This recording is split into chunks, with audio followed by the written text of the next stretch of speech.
Hi అండి, అందరికీ నమస్తే. రావణాసుడి ప్రేయసి పార్ట్ 13. ఇంట్లోకి అడుగుపెట్టిన రుద్రేష్ తనను ఎవరూ చూడకుండా ఉండేందుకు ఒక చోటుకి వెళ్లి తన ఫోన్ తీసుకున్నాడు. ఎవరికో ఫోన్ చేసి చెవికి పెట్టుకున్నాడు. అవతల వ్యక్తి ఫోన్ ఎత్తగానే, నేను చెప్పినవన్నీ గుర్తున్నాయి కదా, అన్నిటినీ సరిగ్గా పూర్తి చేయి. నేను చెప్పిన పని నువ్వు అనుకున్నట్టుగా పూర్తి చేస్తే నువ్వు అడిగిన దానికంటే ఎక్కువగా ఇస్తాను డబ్బులు అని రుద్రేష్ అవతల వ్యక్తితో ఒప్పందం మాట్లాడ్డాడు. మీరు ఇప్పటి వరకు చెప్పిన పనులు ఏదైనా నేను సరిగ్గా పూర్తి చేయకుండా వదిలేశానా? ఖచ్చితంగా ఈ రోజు మీరు చెప్పిన పనిని సరిగ్గానే చేస్తాను. మీరు అసలు బాధపడాల్సిన అవసరం లేదు అని అవతల వ్యక్తి చెప్పాడు. చెప్పడం పెద్ద విషయం కాదు రంగా, పని పూర్తి చేయటమే ముఖ్యం. ఏదైనా పొరపాటు జరిగిందంటే నేను ముక్కలు ముక్కలుగా నరికేస్తాను అని రుద్రేష్ అతన్ని బెదిరించాడు. అయ్యో సార్, మీ గురించి నాకు తెలియదా? మీ కోపం ఎలాంటిదో నాకు బాగా తెలుసు. మీరు చెప్పిన పని సరిగ్గా పూర్తి చేసి మీకు ఫోన్ చేస్తాను అని చెప్పి రంగా ఫోన్ కట్ చేశాడు. రుద్రేష్ చేతిలోని ఫోన్ ని తిప్పుకుంటూ, ఈ రోజుతో నీ కథ ముగిస్తాను ఆర్వి. ఇన్నాళ్ళుగా నేను ఎదురు చూస్తున్న విషయం ఈ రోజే జరగబోతుంది అని క్రూరంగా చెప్పుకుంటూ తనలో తానే నవ్వుకున్నాడు. కారు ప్రయాణం చాలా నిశ్శబ్దంగా సాగుతుంది. ఆ నిశ్శబ్దాన్ని చెదరగొట్టేలా సైంద్రన్ అంటే మిత్రదేవ్ మీనా వైపుకు తిరిగి, ఏంటి మీనా, ఏం మాట్లాడకుండా ఎంత సైలెంట్ గా వస్తున్నావు? నీ స్వభావం ఎలా ఉండదు? ఎప్పుడు నోరు మూసుకోకుండా ఏదో ఒకటి మాట్లాడుతూ ఉంటావు. మరి ఇప్పుడు ఎందుకు ఇలా నిశ్శబ్దంగా ఉన్నావు అని సరదాగా ఆట పట్టించాడు. అతను అలా అనడంతో మీనా చిన్నగా నవ్వింది. అదేం లేదన్నయ్య, ఈ రోజైనా ఈ ఒక్కరోజు నోరు కొంచెం కాస్త అదుపులో ఉండాలని చూస్తున్నాను. ఎందుకంటే ఉదయం లేచినప్పటి నుంచి నాకు అసలు సమయం కలిసి రావట్లేదు అని ఆమె కారు అద్దంలో నుంచి రావణ వైపుకు చూస్తూ చెప్పింది. ఆమె ఎలా ఎందుకంటుందో రావణ్కి అర్థమైనప్పటికీ తన ముఖంలో ఎలాంటి భావం కనిపించనివ్వకుండా ఇక సైలెంట్ గా కారును నడుపుతూనే ఉన్నాడు. ఏంటిది, ప్రపంచం ఇంతలో ఇదొకట్లా ఉంది. ఇలా ఉండటం నీకు చాలా కష్టమైన విషయమే కదమ్మా. ఈ రోజు అంతా ఇలాగే ఉండిపోతావా ఏంటి అని అతను సరదాగా అడిగాడు. ప్రయత్నిస్తున్నాను అన్నయ్య, మనం అనుకుంటే సాధించలేనిది ఏదీ లేదు అని ఆమె నవ్వుతూ చెప్పింది. అది కూడా నిజమేమేనా అని తలూపుతూ నవ్వాడు సాయంత్రం. వాళ్ళిద్దరూ మాట్లాడుకుంటున్న మాటలు రావణ్ విన్నప్పటికీ అందులో అతను ఏమాత్రం కలవలేదు. మీనా అయితే ఈసారి అతను ఏదో ఒకటి మాట్లాడతాడని ఆశించింది. కానీ అతని నిశ్శబ్దం ఆమెకు మాత్రం చాలా బాధ కలిగించింది. బాగానే ఉన్నా అతన్ని నేనే అనవసరంగా మళ్ళీ ఇంత గంభీరంగా మార్చేశానేమో. మనం ఒకటి అనుకుంటే ఇంకొకటి జరుగుతుంది అని తనలో తానే బాధపడుతూ ఆమె బయటకు చూడటం మొదలుపెట్టింది. సైద్రన్ మాత్రం ఊరుకోకుండా ఎఫ్ఎం ఆన్ చేశాడు. అందులో వినిపించిన పాట మీనా పెదవులపై చిరునవ్వుని తీసుకొచ్చింది. నన్ను చూడకు, నన్ను చూడకు, నీ గుచ్చుకునే చూపులతో నన్ను చూడకు. ఆ పాటలోని ప్రతి పదం వింటున్న కొద్దీ మీనా చూపులు ఆర్తిగా రావణ్ వైపుకు తిరిగాయి. పాట తన గురించే పాడుతున్నట్టుగా ఆమెకు అనిపించింది. ఆమె చూపుల్లోనే ఆవేదనను రావణ్ గమనించినప్పటికీ ఒక్కసారి కూడా మీనా వైపుకు చూడలేదు. పాటలోని ప్రతి మాట అతని మనసును మరింత కలవరపెడుతూ అతని ముఖంలోని బిగుతును పెంచుతూ వెళ్ళింది. ఇక భరించలేక ఒక్కసారిగా పాటను ఆపేశాడు రావణ్. సైద్రన్ మాత్రం ఎంతో ఆసక్తిగా పాట వింటూ ఉండడంతో రావణ్ అలా చేయటంతో ఏం జరిగిందో అర్థం కాక అయోమయంగా అతని వైపుకు చూశాడు. రావణ్ కోపంగా అతని వైపుకు తిరిగి కళ్ళు పెద్దవి చేసి గుర్రుగా చూశాడు. ఇప్పుడు ఎందుకురా, అవసరం లేకుండా అలా కళ్ళు తిప్పుతూ నన్నే చూస్తున్నావు పెద్దగా అని అడిగాడు. ఒక పాట వింటే తప్ప ఆ పాట ఎంత బాగుంటుందో తెలుసా అని దీనంగా ముఖం పెట్టుకుని అడిగాడు.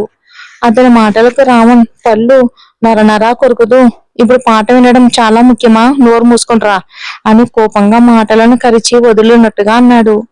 అబ్బా, ఒక పాట విన్నందుకే ఇంతలా తిడుతున్నాడా? బోరు కొడుతుంది కదా అని పాట పెట్టాను, దానికి ఎంత ఆద్యంతమా అని తలపై కొట్టుకుంటూ అన్న సాయంత్రం తన చెవిలో హెడ్ ఫోన్స్ పెట్టుకుని తన ఫోన్లోని పాట వినడం మొదలు పెట్టాడు. మీనా మాత్రం రావణ్ ప్రవర్తనను కళ్ళు చిన్నవిగా చేస్తూ గమనిస్తూ ఉంది.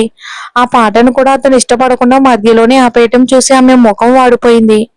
మరో 10 నిమిషాల ప్రయాణం తర్వాత రావణ్ కారు మీనా యొక్క ఎంతో విశాలమైన రాజభవనంలా కనిపించే ఇంటి ప్రాంగణంలోకి ప్రవేశించింది.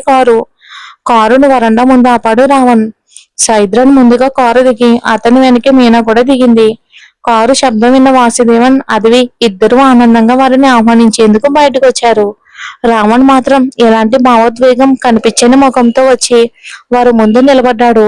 అలాగే ఒక నిమిషం ఆగండి, హారతి ఇస్తాను అంటూ అదవి చేతిలో ఉన్న హారతి పళ్ళెం తీసుకుని ముందుకు వచ్చింది. రావణ్ మీన ఇద్దరిని పక్క పక్కనే నిలబడమని ఆమె చెప్పడంతో రావణ్ సైలెంట్ గా అలాగే నిలబడి ఉన్నాడు. అక్కడి నుంచి అతన్ని చూసిన మీన ఒక నిట్టూర్పు విడిచి అతని దగ్గరికి వెళ్లి నిలబడింది. అదివి ఇద్దరిని కలిపి ఆనందంగా హారతి తీసింది. ఆ తర్వాత వాసుదేవన్ వారిని ఇంట్లోకి తీసుకెళ్లి సోఫాలో కూర్చోబెట్టి మర్యాదగా పలకరించాడు. తాము పిలవకుండానే అక్కడికి వచ్చామని తలదించుకున్న సైంద్రన్ కొంచెం ఇబ్బందిగానే అనిపించింది. అతని భావాన్ని అర్థం చేసుకున్న వాసుదేవన్, వెల్కమ్ మిస్టర్ సైద్రన్, మీ గురించి నేను చాలా విన్నాను. మీరు మంచి యువ వ్యాపారవేత్త అని నాకు తెలుసు. వ్యాపారంలో మీరు చాలా మంచి స్థాయికి ఎదిగారు. మీ నాన్నగారి గురించి కూడా నాకు తెలుసు. ఆయన కూడా వ్యాపార రంగంలో నాకు మంచి ఫ్రెండే అని నవ్వుతూ చెప్పాడు. అప్పటి వరకు సాధారణంగా ఉన్న సైద్రన్ ముఖం అతని తండ్రి గురించి మాట్లాడగానే ఒక్కసారిగా బండరాయిలా బిగిసిపోయింది కోపంతో. ఆ మార్పును ఎవరు గమనించారో లేదో కానీ మీనా మాత్రం వెంటనే గమనించింది. అతని ముఖంలో వచ్చిన మార్పును చూసి ఆలోచనగా కనుబొమ్మలు ముడుచుకున్న మీనా దీని గురించి తర్వాత అతనితో మాట్లాడాలని నిర్ణయించుకుని మౌనంగా ఉండిపోయింది. రావణ్ మాత్రం అక్కడ జరుగుతున్న సంభాషణలతో ఏదీ పట్టించుకోకుండా అసలు తనకేం సంబంధం లేనట్టుగా ఫోన్లోనే మునిగిపోయాడు బిజీగా. అతని ప్రవర్తన వాసుదేవన్ అదవీలకు కొంత ఇబ్బందిగానే అనిపించింది అనుకోండి. వారి ఇబ్బందిని గమనించిన మీనా రావణ్ దగ్గరికి వెళ్లి అతని భుజాన్ని తట్టింది. అతను తలెత్తి ఆమె వైపుకి చూశాడు, కానీ ఏమీ అడగలేదు. కాస్త ఫోన్ పక్కన పెట్టి అందరితో మాట్లాడడానికి ప్రయత్నిస్తారా మీరు? ఇక్కడికి వచ్చి కూడా మీరు రోబోట్ లో ఉండాల్సిన అవసరం లేదు అని మీనా చెప్పింది. అతను ఒక కనుబొమ్మ పైకెత్తి ఆమె వైపుకు పొగరుగా చూశాడు. కావాలని మరింతగా సోఫాలో వెనక్కి వాలి కాళ్ళపై కాలు వేసుకుని మళ్ళీ ఫోన్లో నిమగ్నమైపోయాడు. అతని చేష్టలకు మీనాకు ఒక క్షణం కోపం వచ్చినా దాన్ని అదుపు చేసుకుంది. వెంటనే తన తల్లి వైపుకు తిరిగి, అమ్మా, నాకు చాలా ఆకలిగా ఉంది. ఉదయం ఇంట్లో ఏమీ తినలేదు, ఇప్పుడు తినొచ్చా అని అడిగింది. తన కూతురికి ఆకలిగా ఉందని తెలియగాని అదివి కంగారు పడుతూ, అన్నీ రెడీగా ఉన్నాయి తల్లి, రా రా తిందాం అని పిలిచింది. మీనా వెళ్లి రావణ్ చేతిని సున్నితంగా గిల్లి తినడానికి వెళ్దాం రా అని చెప్పింది. అతను చిన్నగా నిట్టూర్చి లేచి డైనింగ్ టేబుల్ దగ్గరికి నడిచాడు.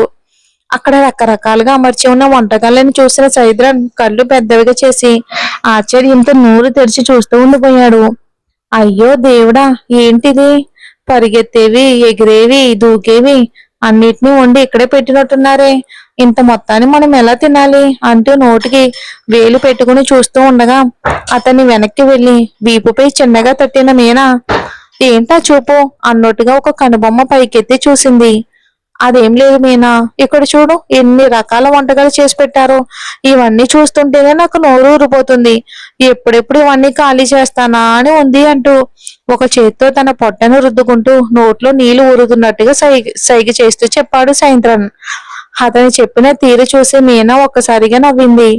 అన్నీ మన కోసమే ఉన్నాయన్నయ్య, రండి రండి బాగా తిందాం అని ఆమె చెప్పగానే, అబ్బా అయితే సరే అమ్మా, త్వరగా రా త్వరగా, లేకపోతే తర్వాత మనకేమీ మిగలకపోవచ్చు అంటూ సైద్రన్ హడావిడిగా ముందుకు వెళ్లి భోజనాల టేబుల్ దగ్గర కూర్చున్నాడు. అతని వెనక్కి వెళ్ళిన మీనా కూడా అతని పక్కన కూర్చుని ముందుగా అతనికి ఆకులు వడ్డించడం మొదలుపెట్టింది. ఆ తర్వాత రావణ్ కూడా అక్కడికి వచ్చి ఒక కుర్చీలో కూర్చున్నాడు. సైంద్రన్ భోజనాన్ని బాగా కలుపుకుని నోట్లో పెట్టుకోబోతూ ఒక క్షణం ఆగిపోయాడు. తాము పిలవకుండానే ఇక్కడికి వచ్చి అందరి ముందు ఇలా కూర్చుని భోజనం చేయటం గురించి అతనికి కొంత సంకోచంగా అనిపించింది. నోటు వరకు తీసుకెళ్లిన ముద్దను మళ్ళీ ఆకులోనే పెట్టేసి అలాగే భోజనాన్ని కలుపుతూ కూర్చున్నాడు. అది గమనించిన అదివి అతను దగ్గరికి వెళ్లి తలపై ప్రేమగా చేతి వేసి, ఏంటయ్యా తినకుండా అలా కలుపుతూ కూర్చున్నావు? బాగా తిను. భోజనం చేసే సమయంలో ఏ ఆలోచనలు పెట్టుకోకూడదు అని చిన్నగా మందలించినట్టుగా ప్రేమగా చెప్పింది. ఆమె మాటలు వినగానే సైంద్రన్ కు తన తల్లి గుర్తొచ్చింది. చిన్నతనంలో తాను భోజనం చేయకుండా మారం చేసినప్పుడు తన తల్లి ప్రేమగా బుజ్జగిస్తూ తనకు స్వయంగా అన్నం తినిపించిన దృశ్యం కళ్ళ ముందు కదిలింది. ఆ జ్ఞాపకంతోనే అతని కళ్ళల్లో ఒక క్షణం నీళ్లు తిరిగాయి. ఆయన తన బాధను బయటకు కనిపించనివ్వకుండా సరే అని ఆమెకు తలూపి భోజనం చేయటం మొదలు పెట్టాడు సైంద్రన్. అదివి కూడా అతని పక్కనే కూర్చుని అతనికి ఏం కావాలో గమనిస్తూ ఎంతో ప్రేమగా వడ్డిస్తూ ఉండిపోయింది తన అన్నయ్యకు.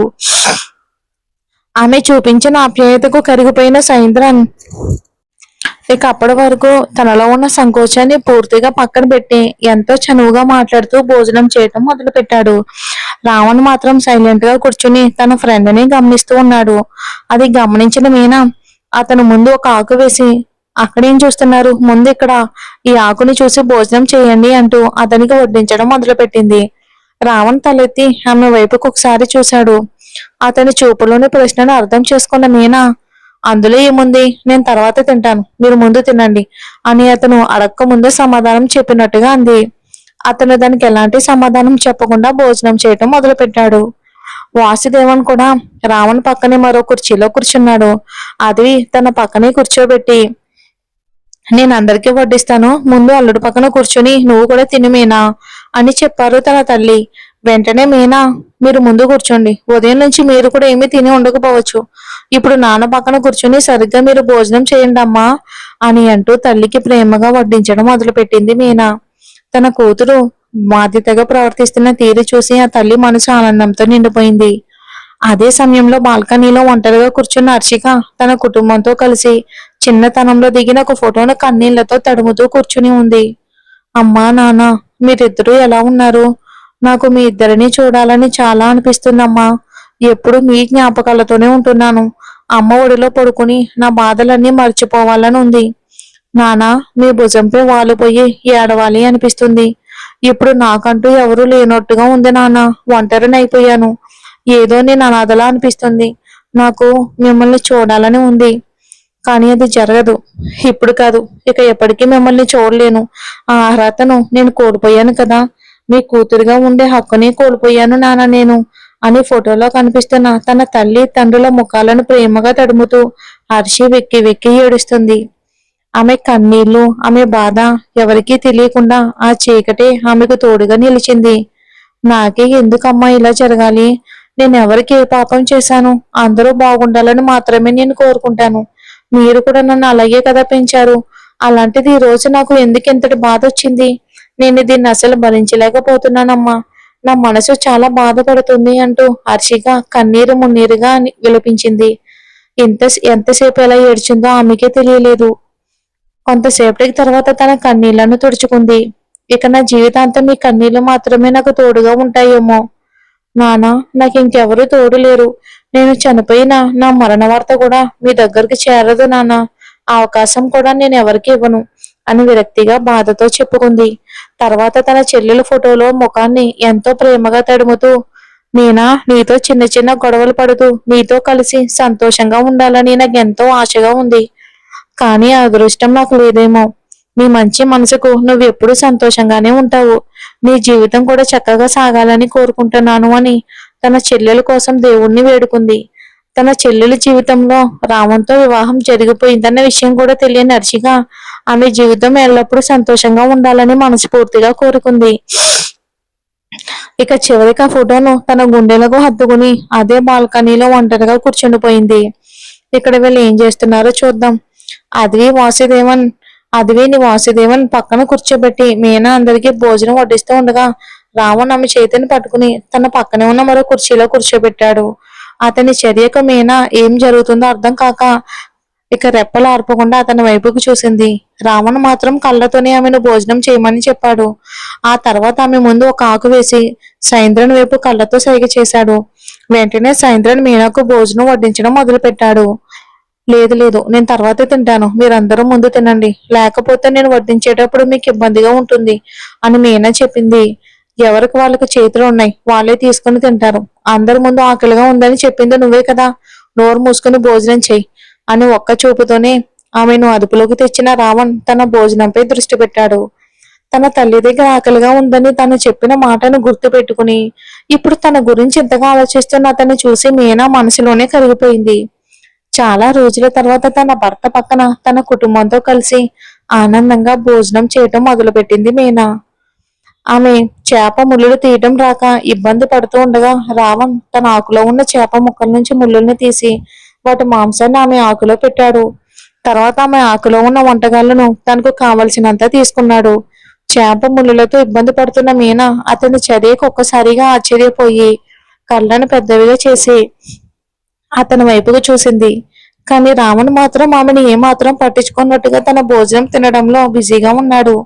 అలా తన ఆకులో ఉన్న చేప ముక్కలన్నిటి నుంచి ముళ్ళలను తీసి ఆమె ఆకులో వేస్తూ ఆమె ఆకుల నుంచి తనకు కావలసిన వాటిని తీసుకుంటూ భోజనం చేశాడు. ఈ దృశ్యాన్ని సైంద్రన్ పక్క చూపులతో గమనించి లోపలే నవ్వుకున్నాడు. ఏంట్రా నువ్వు? ఆమె ముఖం చూస్తే చాలు కోపంగా చూస్తావు, కానీ ఆమె కోసం మాత్రం ఇలా కరిగిపోతావు. ఇదేనా నీ పని? అయిపోయింది. అబ్బా ఎంత బాగా నటిస్తున్నాడో, ఏదో ఆమె మీద కోపంగా ఉన్నట్టుగా అని తనలో తానే అనుకుంటూ నవ్వుకున్నాడు. ఆ తర్వాత తన భోజనం తినడం మొదలు పెట్టాడు. అదివి వాసుదేవన్ కూడా ఈ దృశ్యాన్ని మనసారా ఆనందిస్తూ ఒకరినొకరు చూసుకుని చిరునవ్వులు చెందించారు హ్యాపీగా. మీనా మాత్రం కొద్దిగా భోజనం చేస్తూ ఇక రావణ్ ఆమె చెవికి దగ్గరగా వంగి, ఇంకో 2 ఏళ్ళు ఇలాగే కూర్చుని ఓపిగ్గా తినబోతున్నావా? నువ్వు ఇలా తింటున్నావు కాబట్టి కర్రలా ఉన్నావేమో, సరిగ్గా బాగా తీసుకొని తిను, ఇదేం తిండి అని మెల్లగా చెప్పాడు.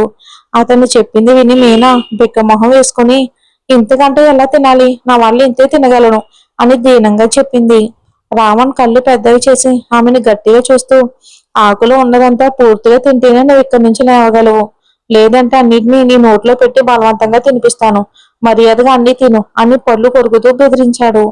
అందరూ భోజనం ముగించుకుని లేచి వెళ్ళిపోయిన తర్వాత కూడా మీనా పూర్తిగా భోజనం చేసి ముగించే వరకు అతను ఆమెను వదలలేదు. అంతవరకు తాను కూడా అక్కడి నుంచి లేవకుండా ఖాళీ ఆకులో భోజనం చేస్తున్నట్టుగా నటిస్తూ ఆమెనే గమనిస్తూ కూర్చున్నాడు. మీనా తన పొట్టను రుద్దుకుంటూ అతని వైపుకు దీనంగా చూసింది. ఇక ముందు కొంచెం తక్కువగా తిన్నామంటే ఇదే శిక్ష నీకు. 1 కిలో అన్నం ఒకేసారి తినిపిస్తాను, సరిగ్గా తింటే శిక్ష ఉండదు, లేకపోతే అని నాలిక మడిచి ఆమెను బెదిరించిన రావణ్ చేతులు కడుక్కోవడానికి లేచి వెళ్ళిపోయాడు. మీనా మాత్రం, అయ్యో పొట్ట పగిలిపోయేలా ఉంది, మీతో కలిసి కూర్చుని భోజనం చేయడం కూడా ఒక తప్పేనా? అదే కాక ఆకలిగా ఉందని ఒక మాట అన్నానని నన్నే పట్టుకుని ముగ్గురు తినాల్సినంత భోజనాన్ని నాతో ఒంటరిగా తినిపించాడు. దేవుడా, ఇక నీ ముందు ఆకలిగా ఉందని అస్సలు చెప్పకూడదు అని తనలో తానే అనుకుంది. మరి చూద్దాం ఏం జరుగుతుందో. ఈ రోజు ఈ ఒక్క ఎపిసోడ్ వస్తుందండి. బాగా జలుబుగా ఉంది, అసలు వాయిస్ ఇవ్వలేకపోతున్నాను, దాంతో పాటు ఈ తలనొప్పి కూడా. ఇక రేపు 2 ఎపిసోడ్స్ ఇస్తానండి. Thanks for watching.